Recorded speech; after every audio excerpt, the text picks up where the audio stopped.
Ciao mga panga! So this is Mars, ang Pinay na nakaahon sa kapobrehon tungod kay nakalinyog atom. So welcome to our vlog! Hi mga panga! So for today's video, let's do a quick haul sa mga nabili namin sa Carol na shop. Ayan. So una nga dyan itong aking second na Carolina Herrera na perfume.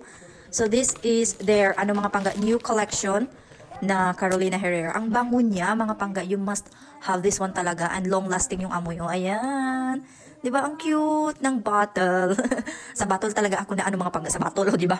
Sobrang ganda ng niya, bottle niya mga pangga. This one cost 117 euro, nasa 6 to 6,500 pesos.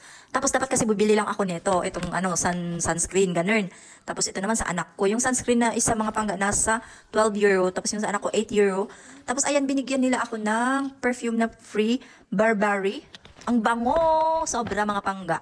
Tapos ito naman acetone, ayan, para sa nails kasi DIY lang yung ginagawa ko sa aking mga nails, sa mga pangga. So ayan, binigyan niya din ako itong cream, dapat to i-try ko. Tapos, ayan, bumili din ako ng nail color, dalawa yung binili ko, ayan siya mga pangga. Tapos yung isa naman yung gel, ayan, color gel. So yan lang, so worth like 100, more than basta mga ganun. So yan lang, follow for more. Thank you!